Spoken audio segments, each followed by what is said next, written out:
Da capital do país transmite a nossa estação emissora Rádio Jubilar de Santo Tomé e Príncipe na frequência 91.9 FM. Como habitual, nesta segunda-feira temos aqui no nosso e vosso programa Tanto Viva a Rubrica que vem do projeto Cumprindo as Promessas Climáticas, rubrica dedicada a todos os aspectos que estão assim inerentes às alterações no nosso país e não só. Portanto, este é mais um nosso e vosso programa, conhecendo, ou melhor, cumprindo as promessas climáticas do projeto, cumprindo a promessa climática do projeto, conhecendo o clima para agir. Portanto, amigos ouvintes, peço assim a vossa atenção para os próximos 30 minutos que nós estaremos aqui a conversa com duas convidadas para hoje e para esta edição, que desde já vou passar a saudar alguém que, uma das convidadas também foi aquela que abriu o nosso programa. Falo com a senhora Justalene. Uma vez mais, boa tarde. Boa tarde, Sousa Quaresma, coordenadora do projeto Cumprindo a Promessa Climática. Exatamente, tenho mais uma convidada. Muito boa tarde, sou Antônia Neto, portanto, convidada para esse programa, visto que tenho estado a participar portanto, na elaboração dos relatórios nacionais referentes às emissões de gases com efeito de estufa. Exatamente, amados ouvintes que estão assim a acompanhar o nosso programa, não é? Conhecendo o clima para agir. Este é o nome da rubrica que vem do projeto Cumprindo as Promessas Climáticas. Portanto, vou começar aqui a fazer as questões que gostaria que cada uma pudesse sentir à vontade, porque estamos aqui para falar de algo que tem muito a ver com Santo Tomé e Príncipe, e com certeza as alterações climáticas já podemos aqui perceber através dos diversos convidados que cá vêm semanalmente, e de recordar também que o nosso programa tem assim reposição às quintas-feiras a partir das 14 horas. Tanto aqui na Rádio Jubilar, e também temos uma plataforma no YouTube, e vocês também poderão acompanhar assim o nosso programa no YouTube e a reposição às quintas-feiras aqui neste canal direto. Portanto, vou agora colocar a primeira questão. De acordo com o último inventário, tanto do setor de resíduos, a senhora Antônia Neto, como é que essa realidade pode ser mitigada? Portanto, de acordo com o relatório de resíduos que foi produzido em Santo Tomé, como é que esta questão encontrada no relatório pode ser trabalhada? Desculpa, pode ser? Vou repetir a questão. De acordo com o último inventário do setor de resíduos e segundo as contribuições que as emissões de gases de efeito de estufas têm em São Tomé e Príncipe, o que nós podemos fazer para mitigar esta questão de gases de efeito de estufa?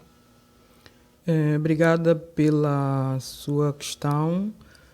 Portanto, o que é que nós podemos fazer para mitigar as emissões referentes a este setor?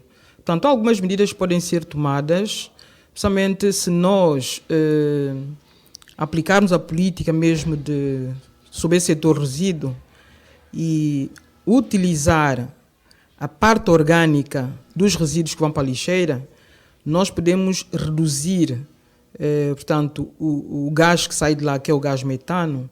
Nós podemos utilizar essa parte orgânica para fazer a compostagem, ou seja, compostos orgânicos que são depois absorvidos na agricultura. Isso é uma das medidas. A outra medida é, portanto, educar as pessoas, porque neste setor as pessoas ainda precisam de uma certa sensibilização. Educar as pessoas a maneira como é que elas devem depositar tanto os seus resíduos. Porque nós, quando falamos lixo, não é lixo, é resíduo, tanto algo com algum valor econômico. Portanto, é saber como reutilizar esses resíduos. Uma forma de reutilização é aquela que eu disse, que é, portanto, fazer a compostagem, portanto, que é utilizada na agricultura. Tanto a doutora Sulisa, creio que forneci corretamente, Portanto, eu gostaria que a senhora pudesse também dar-nos uma explicação um bocadinho detalhada, tanto nesse setor de resíduos e também no que toca a contribuição para as emissões de gases de efeito de estufa. Pode explicar-nos um bocadinho no que toca a este setor de emissão de gases de efeito de estufa? Certo. O setor dos resíduos é um dos setores que também se associa aos outros setores, por exemplo, energia e transporte, setor da agricultura e pecuária, setor das florestas e o setor de procedimentos industriais e uso de produtos. São esses setores que normalmente o país elabora os seus relatórios de emissão de gases com efeito de estufa, pelo qual nós reportamos como é que o país tem se comportado no que toca às emissões. Relativamente ao setor de resíduos, nós sempre contabilizamos 3 gases metano, o óxido nitroso e o gás, o próprio dióxido de carbono, né? Nós sabemos que com a deposição e não tratamento adequado dos resíduos sólidos urbanos, quando nós queimamos, contribuímos para as emissões de dióxido de carbono, e quando nós também deixamos nas lixeiras ou em terrenos baldios, contribuímos para a emissão de gás metano.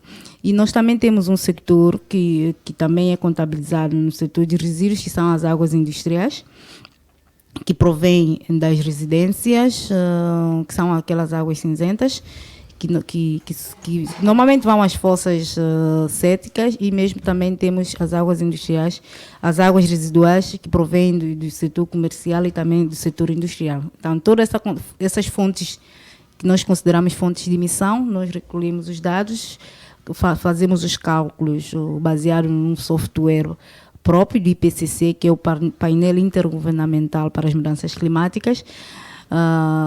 E com base nisso nós calculamos as quantidades de CO2 equivalente, que depois se juntam às outras contribuições dos outros sectores e que dá as emissões nacionais. Basicamente é o que se faz, né, relativamente, especificamente ao setor dos resíduos. Muito bem, muito obrigado pela sua questão, pela sua explanação e também pela resposta muito categórica, responder assim de forma clara para os amigos ouvintes que também estão na sintonia. Portanto, a senhora Antônia Neto gostaria de saber, entre o ano 1998 e 2012, que foram assim os anos e os anos que os dados foram produzidos. Portanto, eu gostaria de saber, no que toca ao ano 2022, quais são as perspectivas atuais para para o ano 2022 no que toca à produção de dados dos resíduos sólidos? Ok, muito obrigada mais uma vez. Portanto, nós produzimos entre 1998 e 2012, portanto, houve um significativo aumento, portanto, das emissões. Como a colega Suliza havia falado, portanto, nos cálculos, quando nós calculamos as emissões para esse setor, nós tomamos em consideração o número da população, tendo em conta que nós calculamos o que cada um produz diariamente, e nós estamos a ver que há um aumento tanto na população. Isto quer dizer que vai haver também aumento na produção de resíduos e, consequentemente, tanto a produção dos gases com efeito de estufa, tanto referente a este setor. E se nós estamos a ver as futuras quer dizer que para este setor ainda vai haver um aumento significativo das emissões, tendo em conta o número crescente da população que se assiste atualmente. Portanto, entre o ano 1998 e 2012, portanto, houve assim em termos percentuais, de 6,5 para 10,5 de emissões de gases CO2. Portanto, tem assim em mente a perspectiva para o ano 2022, em termos percentuais? É possível? Não é possível porque nós, como trabalhamos com o número da população, e baseamos sempre, portanto, no recenseamento que é feito à população. Portanto, se nós dissermos alguma coisa aqui, quer dizer que nós estamos a extrapolar os dados. Portanto, mas nós trabalhamos nesse aspecto, nós trabalhamos com dados reais não com extrapolação do número da população, portanto, torna-nos difícil. Mas a perspectiva é que haja aumentar, um aumento, não é? aumentar agora a Sim. percentagem que não se pode precisar. Ok. Está, como eu expliquei, está ultrapassado, está percebido. Assim, mas de quanto tempo é que faz esses estudos? Portanto, o estudo é feito de 4 em 4 anos. E qual foi o último ano que foi feito o estudo? O último ano foi feito em o último relatório que nós preparamos foi em 2016. 16. Significa dizer que dentro em Que breve... vamos fazer dentro de Vamos- breve o quinto relatório relatório. de gases com efeito de estufa. Porque eu queria frisar que anteriormente os relatórios que foram elaborados, o setor de resíduos tinha uma posição um pouco embaixo, comparativamente com o setor de agricultura e pecuária e o setor mesmo de energia. Hoje, com a tendência, o setor de resíduos já é o segundo maior emissor, o que deve constituir uma preocupação, porque nós sabemos que o número da população vai aumentando, claro, a produção de resíduos vai aumentando, mas elas devem acompanhar de outras medidas que possam dar um destino adequado a esses resíduos para que eles não sejam queimados em lixeiras ou em terrenos baldios a céu aberto e que acabam contribuindo para essas emissões de gases com efeito de estufa. E nós sabemos, né, já foi falado em diferentes programas, as consequências da emissão desses gases com efeito de estufa, que acaba repercutindo no dia a dia do santomense e também a nível global, né? Porque nós também, dessas contribuições, nós também reportamos a nível internacional as nossas emissões. Só que, claro, ainda ficamos ligeiramente confortáveis porque as nossas florestas ainda têm a capacidade de sequestração do carbono. Mas com também a desflorestação, essa capacidade ela tende a diminuir. Ou seja, se continuarmos a desflorestar e não a plantar, o que para nós é bastante benéfico em termos de sequestração de carbono vai ficar comprometido daqui a algum tempo. Portanto, desde já, a doutora Sulisa, ou a engenheira Sulisa, aproveita para apelar àquelas pessoas que têm usado as nossas florestas para que elas possam fazer isso de forma mais racional, mais equivalente possível. Exato, é o apelar, porque nós, quando cortamos uma árvore, nós estamos só a prejudicar o ambiente, porque nós deixamos de ter um azarejamento, nós também pomos em risco o habitat de algumas espécies de fauna, né? Alguns animais que habitam, precisam e que têm as árvores como seus habitats, e ao mesmo tempo, como as árvores têm a capacidade de sequestração de carbono, ao abater essa árvore, ela acaba por libertar todo o dióxido de carbono que ela capturou e acaba sendo uma das fontes, né? Todo esse dióxido de carbono que ela capturou, ela automaticamente volta a libertar para a atmosfera todo esse carbono que depois vai contribuir para as emissões nacionais e também para as emissões globais. Muito obrigado. Estamos a falar de gases, de emissões, portanto, quando falamos de CO2, equivalentemente estamos a falar de que ambas podem dar resposta caso acharem. Podem nos explicar, não é, para mim e para os ouvintes, o que significa este CO2? Obrigada mais uma vez. Portanto, o CO2, como se sabe, é um gás que faz parte da composição da atmosfera. Mas, por sua vez, é um gás que, portanto, contribui e bastante para o aquecimento global.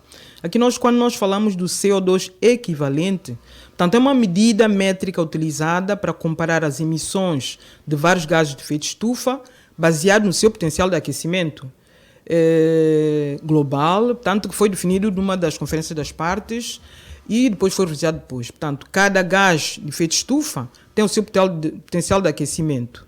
Nós estamos a falar no caso do gás metano, do óxido nitroso, do próprio CO2, que cada um tem, portanto, o seu valor.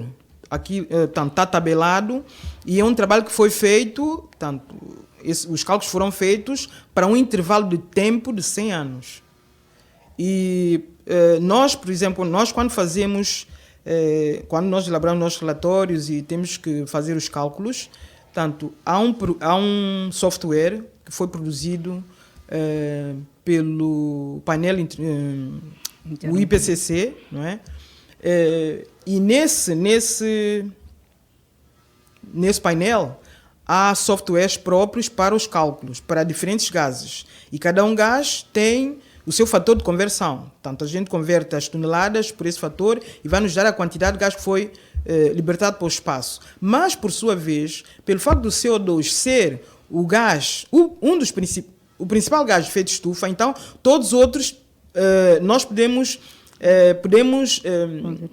converter o valor dos outros gases em CO2. É isso que nós chamamos de CO2 equivalente. Ou seja, se eu produzir, tanto se Santo Tomé, imagina, Santo Tomé produziu X toneladas de metano, eu se quiser converter para CO2 equivalente, portanto, eu vou para a tabela onde tem o potencial de aquecimento global referente ao metano, eu vou multiplicar esse valor obtido por esse potencial, então eu vou ter os CO2 equivalentes, mas com relação ao metano que se produziu. Portanto, e assim já torna mais fácil, né? Mais Complementando, torna mais fácil fazer a soma, porque elas todas já estão equiparadas no mesmo. E torna mais fácil fazer a soma do total de gases que nós contribuímos. Hein? Portanto, creio que os ouvintes puderam também tirar assim. É uma coisa muito técnica, muito específica. Porque, exatamente, falou-se aqui da tabulação, tanto dos diferentes gases, portanto, há essa necessidade realmente, porque muitas das vezes as pessoas escutam falar de CO2, mas CO2 equivalente... Sim, CO2 é dióxido de carbono. Normalmente a gente usa sempre o CO2, o CH4, que é o metano. Utilizamos sempre de forma mais fácil de ler, mas o CO2 que nós estamos aqui a referir quer dizer o dióxido de carbono. Não estamos a falar dos elementos químicos, não. Mas são os elementos químicos. O CO2 também é uma molécula... São os elementos porque químicos. algumas pessoas podem dizer, mas eu ouvi falar de CO2, por exemplo, quando falar da tabela periódica de alguma coisa na escola, mas, portanto, é muito bom. É mesmo isso.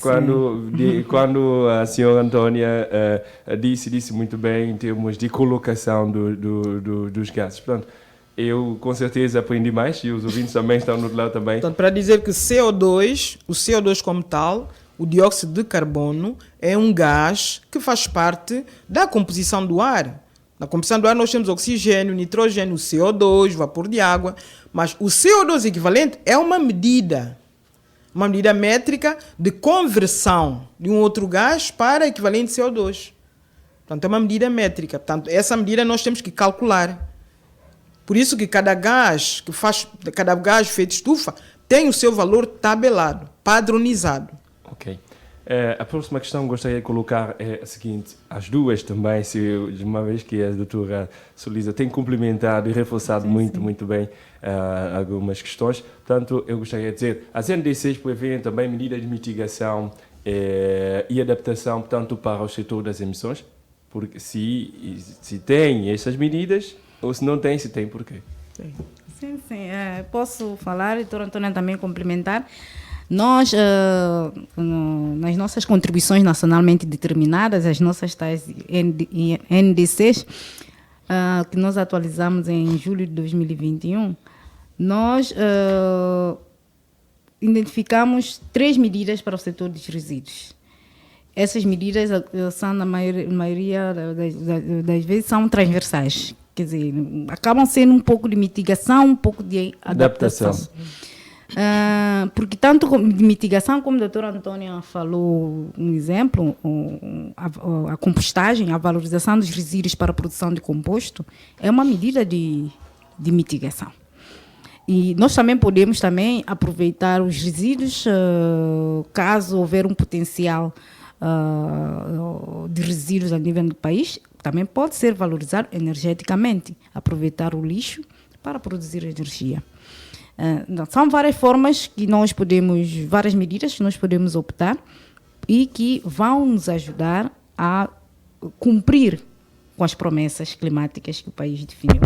E uma dessas medidas que nós definimos é a utilização de tecnologias melhoradas de disposição final de resíduos, de forma a diminuir ou eliminar a quantidade de resíduos que é depositar, que são esses 2 exemplos que eu partilhei agora. Nós também temos uma proposta que também foi uma medida que foi proposta na nossa NDC, é desenvolver estruturas nacionais de parceria público-privado para a criação de emprego verde numa perspectiva de economia circular. Como a colega Antônia falou, que o lixo, o resíduo, ele tem valor econômico. Por que não desenvolver parcerias? Desenvolver parcerias, envolver mais o setor privado e ao mesmo tempo nós estaríamos a promover emprego verde e ao mesmo tempo a promover a economia circular a nível nacional. Acaba desenvolvendo a economia e acaba também a questão social também e o ambiente, claro, agradece. A outra medida que foi identificada na nossa NDC é reforçar o quadro legislativo nacional em matéria dos resíduos. Eu acho que todos nós temos responsabilidade no que toca à produção de lixo, todos nós temos que contribuir. O país deve ter um quadro legal que possa realmente fazer face aos desafios que nós temos no âmbito dos resíduos, para que se comece a desenvolver um pouco esse sector, porque por vezes ele acaba ficando um pouco ignorado, né? E que não acaba sendo pouco desenvolvido por parte das instituições. Por isso que nós, essas 3 medidas que são propostas na nossa NDC, eu acredito que elas podem sim, até 2030, caso haja um maior envolvimento, um maior engajamento, uma maior apropriação das instituições, pode ser uma das medidas que nós podemos nos comprometer a fazer e chegar em 2030, fazermos a medição do que realmente conseguimos implementar essas 3 medidas no que toca ao setor dos resíduos. Não são medidas muito difíceis de fazer, desde que haja vontade. Ok, obrigado, Giga Solisa. Senhora Antônia, já que falou na primeira sobre as emissões, tanto os resíduos, gostaria de colocar a próxima questão, que diz o seguinte: em São Tomé e Príncipe, eu já vi, a senhora já viu, e muitos ouvintes também estão lá, sabem, já foi tema de muita polémica, a questão de queima dos lixos a céu aberto. E isto é feito em muitas partes do país, inclusive na nossa lixeira aqui, bem perto da lixeira de Penha. O que devemos fazer para resolvermos esta situação? É um bocadinho difícil, mas eu gostaria que as duas pudessem complementar nas respostas, não é? Sim. Este problema, ele não é polêmico. Isto está na consciência de cada um. Quando eu digo polêmico é que há meses atrás isto veio a rebalta na comunicação social porque houve confronto, houve algo e, enfim, isso não, deu que falar, não é? Na nossa... Eu havia falado anteriormente, é uma maior conscientização para o problema, porque a questão dos resíduos é uma problemática nacional, nós sabemos. Não é só o problema da lixeira de Penha, nós temos várias outras lixeiras espalhadas em todo lado. Nós temos focos de lixo espalhados à berma das nossas casas, nas estradas e em terrenos baldios, etc. A problemática é nacional e todos nós temos essa consciência que devemos mudar. Agora, o que falta talvez é o agir, né?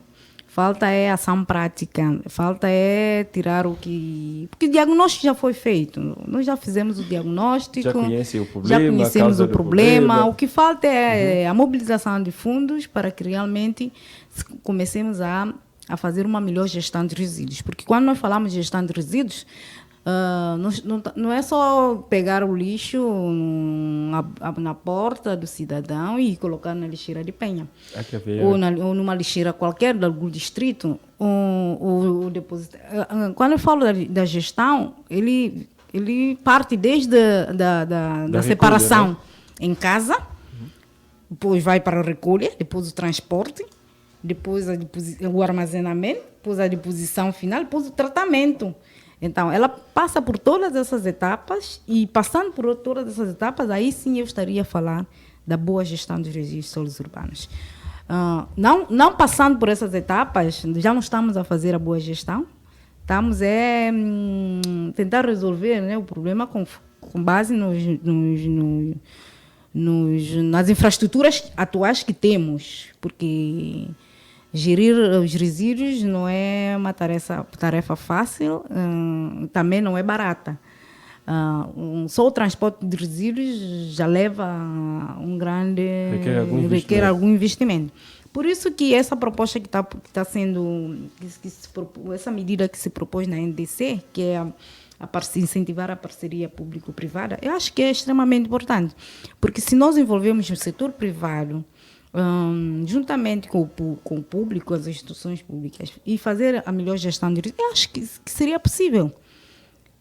Por que não abrir? Já que vimos que as câmaras poderão ter poucos meios de fazer, por que não convidar um privado, fazer uma parceria público-privada, empresas que tenham parceria do Estado e também do privado, e começar a fazer a gestão dos resíduos. Por isso que eu acho é mais conscientização do que o problema existe, para que realmente se comece a procurar alternativas relativamente a essa questão dos lixos, né?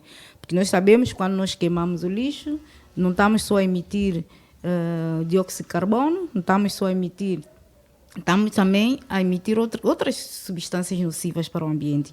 Nós temos os tais poluentes orgânicos persistentes, as dioxinas e furanos, que inalando acabam se concentrando no nosso organismo durante algum tempo e depois ficamos doentes, não sabemos porquê. Então, trata-se também de um problema não só ambiental, mas também um problema de saúde pública. Então, eu acho que deve haver, sim, uma maior mobilização e conscientização do problema, né? Portanto, a senhora Antônia também partilha da mesma opinião ou acredita que tem que haver uma reeducação, principalmente dos santomenses, porque somos nós que produzimos, não digo tudo, mas creio que uma boa parte do lixo que é depositado na lixeira são as pessoas, os cidadãos santomenses que produzem. Portanto, passaria também por uma reeducação, como a doutora Celisa disse, porque eu creio que as pessoas devem aprender a fazer a separação do lixo, por exemplo, e de outras coisas mais. Acredito que passaria também para resolver essa questão de queima de lixo a céu aberto e não só, passaria também por educação da nossa população? Sim, passaria sim. Passaria sim a educação da nossa população, porque quando se diz que do pequeno é que se torce o pepino, então começar a educar os nossos filhos mais novos nessa questão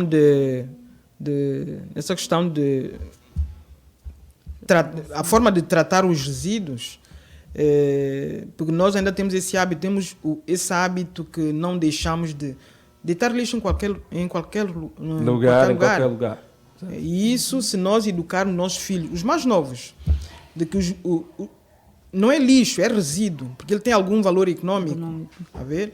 Se nós conseguirmos inculcar isso na mente das nossas crianças, se calhar nós teremos um país mais limpo, precisamente um país mais limpo, mais organizado, e a cadeia de valores do resíduo, de acordo com aquilo que a engenheira Celisa falou, tendo em conta as medidas que estão colocadas aí no plano do NDC, a cadeia de valores, nós iríamos realmente valorizar cada etapa da cadeia de valores dos resíduos. Porque o resíduo que nós produzimos, cada fração dele tem seu valor. Tem valor para a agricultura, tem valor para a construção civil e outros valores que nós conseguimos encontrar nessa cadeia de valores. Portanto, nada melhor do que reeducar as pessoas, principalmente os mais novos, e inculcar neles como é que eles devem se comportar perante um resíduo. Lixo não, um resíduo. Exatamente. Mas deixa-me só acrescentar, essa medida ela é extremamente importante, mas ela também tem que estar associada a outras medidas. Porque nós, se vamos reeducar a nossa população, a fazer a separação, temos que dar alternativas e possibilidades para que elas ponham em prática aquilo que elas realmente estão a aprender. Porque se eu vou educar a população a fazer a separação do lixo e a colocar nos contentores, mas se na sua comunidade, no seu bairro, não tiver um contentor que ele possa depositar esse lixo, ele não vai conseguir pôr em prática aquilo que ele aprendeu. Então, essas medidas elas devem ser em paralelos, né? Educar, mas ao mesmo tempo dotar as comunidades, as localidades, os distritos de infraestruturas próprias de deposição de resíduos. Estamos a ser pressionados pelo tempo, portanto, nós só tínhamos meia hora e quase que já cumprimos esta meia hora. Portanto, o uso de plástico é uma medida, portanto, há um projeto legislativo, uma lei legislativa que tem a ver com o uso do plástico em São Tomé e Príncipe. E sente-se o impacto desta medida no nosso país?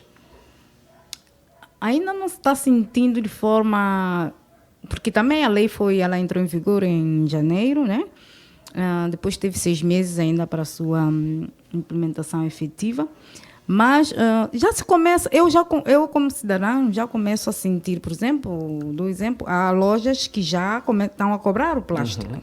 O plástico já não está sendo distribuído de forma gratuita. E isso era uma das medidas que previa-se na lei, que a não distribuição gratuita de sacos plásticos. Então, eu já começo a sentir que algumas medidas que estão sendo que foram propostas na lei estão sendo já implementada, como também a questão da importação de sacos plásticos com o agravamento das taxas para quem importa sacos plásticos. Eu acho que, acredito, eu não tenho certeza, mas que já estão sendo...